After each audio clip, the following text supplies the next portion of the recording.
Ramazon oyi uchun 5 ta muhim tavsiya. Assalomu alaykum va rahmatullohi va barakatuh. Aziz vatandoshlar.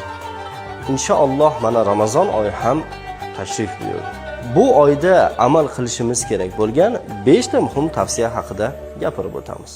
Birinchisi, saharlik va iftorlikni imkon qadar ota-onangiz va oilangiz bilan birga qilishga harakat qiling.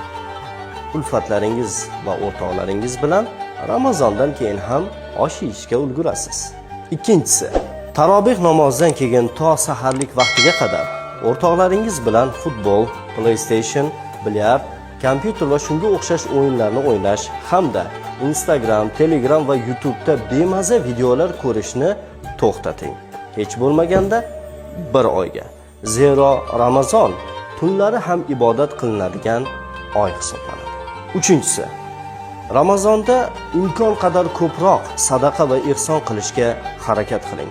Sadaqani avvalo oilangiz, qarindoshlaringizdan boshlang, so'ngra begonalarga.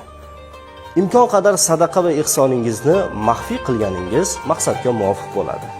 Ajri esa boshqa oylarga nisbatan 700 barobar ko'proq bo'ladi. To'rtinchisi, Ramazonda umra safariga boring. Zero Ramazonda qilingan umraga Rasululloh sallallohu alayhi vasallam bilan qilingan hajning savobi beriladi. Va nihoyat 5-inchisi, Ramazonda insonlar bilan aslo tortishmang, so'kishmang, yolg'on, g'iybat, bo'xton, tuhmat va behuda gaplarni mutlaqo tark qiling. Yo'qsa och qolganingiz qoladi xolos. Boshqa savobga ega bo'lmaysiz. Uzrli sabablarga ko'ra roza tuta olmagan hamyurtlarimizga esa imkon qadar ro'zadorlar oldida ichish va yeyishdan va ularga ozor berishdan tiyilishni tavsiya qilamiz. Eng asosiysi, bu ulug' oyda imkon qadar Alloh taoloni rozi qilib, ko'proq savobga ega bo'lishga harakat qiling. Alloh taolo barchangizga bu ulug' oyni muborak qilib, duolaringizni mustajob qilsin.